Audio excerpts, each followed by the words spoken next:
Você acha que sabe por que a Apple gera tanto desejo, né? Todo mundo já repetiu aqueles clichês, né, sobre a Apple. Ah, o design é bonito, gera status, é um produto de inovação, mas os segredos de verdade da Apple, eles vão muito além disso. A gente já sabe que a Apple não vende só produto. Ela vende, na verdade, um teatro cuidadosamente ensaiado. Uma experiência que mistura luxo, escassez, cultura pop e até psicologia de massa. Se você não me conhece, muito prazer, eu sou o Paulo Lepre. Eu sou estrategista e empresário digital. Eu já criei estratégias para as minhas empresas e as empresas dos maiores nomes do mercado digital, que já geraram centenas de milhões de reais em faturamento. A Apple é uma das grandes inspirações. Nesse vídeo, eu vou te abrir a verdadeira caixa preta da Apple. E de quebra, eu ainda vou te mostrar como é que você faz para usar essas mesmas estratégias para se diferenciar no mercado e ser tão desejado quanto a maçãzinha mordida. O primeiro ponto que eu quero falar contigo é sobre o que a gente chama de crescimento por design de escassez e estratégia de storytelling. Comprar um iPhone não é simplesmente adquirir um celular. Você já sabe disso. Só que o que você não sabe é que, na verdade, você está participando de um ritual de iniciação. Aquelas filas que se formavam mais um pouco antigamente, agora nem tanto. Na frente das Apple Stores, elas lembram peregrinações religiosas. As pessoas acampando por dias, só para serem as primeiras pessoas a tocar no objeto sagrado. Isso não acontece por acaso, não. Isso é uma escassez coreografada. A Apple criou o que a gente chama de luxo acessível. Um Rolex custa dezenas de milhares de dólares. Um iPhone custa muito menos. Mas a entrega do status e do pertencimento está quase no mesmo nível. É como se você pudesse dirigir uma Ferrari, só que essa Ferrari cabe no seu bolso e, apertando um pouquinho, cabe no seu orçamento. E repara só no storytelling, na narrativa. A Apple, ela nunca anuncia 12 GB de memória RAM ou 500 ampere de bateria. Ela conta histórias de como você vai fotografar a sua filha soprando as velhinhas em câmera lenta no aniversário. Ou como a sua privacidade está protegida do governo e das empresas. O consumidor hoje não compra números, compra narrativas. As narrativas que fazem ele se sentir especial, protegido e desejado. O segundo ponto super estratégico e não óbvio da estratégia da Apple é que o produto é uma isca de longo prazo. O iPhone é só a porta de entrada. É como se você tivesse um passaporte para um país chamado Apple, em que você vive cercado de serviços e produtos que conversam um com o outro. Uma vez que você está lá dentro, sair dali é muito doloroso. Pensa no iDrop, em que você manda arquivos longos em frações de segundo. Isso só funciona entre aparelhos da Apple. Pensa também que você pode dar um Ctrl+C, Ctrl+V, copiar uma mensagem do seu notebook da Apple, do seu MacBook ou do seu iMac, e a mensagem cola no seu iPhone. Pensa também nas integrações entre a Apple TV e os seus aparelhos da Apple. Pensa como você pode sincronizar o seu Apple Watch com outros produtos na Apple. Pensa como o seu AirPod funciona lindamente em conexão com o iPhone, com o MacBook e outros produtos da Apple. Isso é mais poderoso que qualquer desconto. Isso é um lock-in emocional, ou seja, tá te trancando emocionalmente na marca, porque você faz um uso recorrente de algo que te traz uma experiência muito acima da média, emocional. Além disso tudo,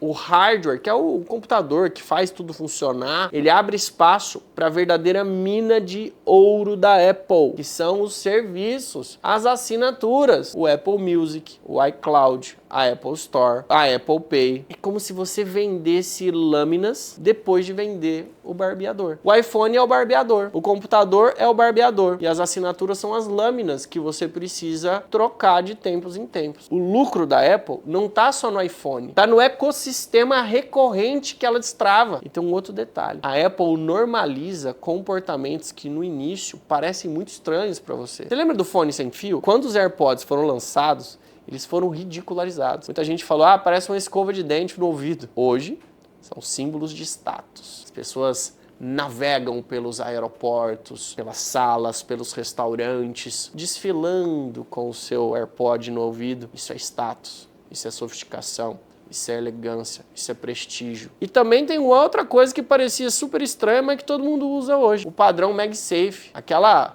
bola com tração que tem atrás do telefone. As pessoas têm até a capinha do iPhone para destacar o MagSafe. E o Face ID, que no começo era estranho, você desbloquear o seu aparelho só com o rosto. Parecia que estavam espionando você ou copiando o seu rosto. Hoje ninguém liga mais para isso. Agora me conta aqui, você já tinha pensado nas estratégias da Apple sobre esses ângulos que a gente está falando aqui? Isso é o que a gente faz no nosso canal, aqui nos nossos vídeos. E para não perder nada desse nível, já deixa seu like aqui e se inscreve no canal. Vou te falar agora do terceiro ponto estratégico, o marketing invisível da Apple. Enquanto os concorrentes ficam despejando bilhões em anúncios, a Apple faz uma coisa mais inteligente. Ela transforma cada lançamento num episódio de série global. O planeta inteiro para assistir a uma apresentação. A imprensa cobre como se fosse um Oscar da tecnologia. E qual que é o resultado? A marca aparece em todos os jornais, sem gastar uma fração do que os rivais investem em mídia. Isso é marketing invisível. O evento não é só para mostrar o produto, é entretenimento, é espetáculo. O Steve Jobs começou isso. O palco é minimalista, os slides têm frases curtas,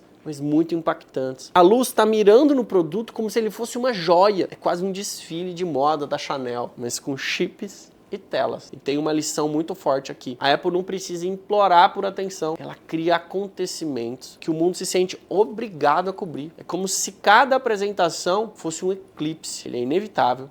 E ele vira notícia. E o quarto ponto, que é o mais intrigante de todos, e que quem é fanboy da Samsung, por exemplo, não entende, é o paradoxo do crescimento sem pressa. Enquanto a Samsung lança dezenas de modelos por ano, a Apple lança 2, 3, 4, parece pouco. Só que na verdade isso é genial. Menos modelos significam logística simplificada, estoque controlado e um foco brutal em eficiência e margens altas. E o que é mais importante, tá? Isso elimina o ruído, cria muita clareza. Uma pergunta rápida. Qual que é o número do último iPhone? Quase todo mundo sabe. Agora pergunta aí. Qual que é o último modelo da Motorola, da Xiaomi, da Samsung? É confusão. O ciclo anual de lançamentos virou um calendário cultural. Setembro é o ano novo da Apple. E aqui que está o paradoxo. A Apple cresce justamente porque ela não tem pressa. Ela até poderia lançar funcionalidades antes, mas ela prefere esperar. Ela lapida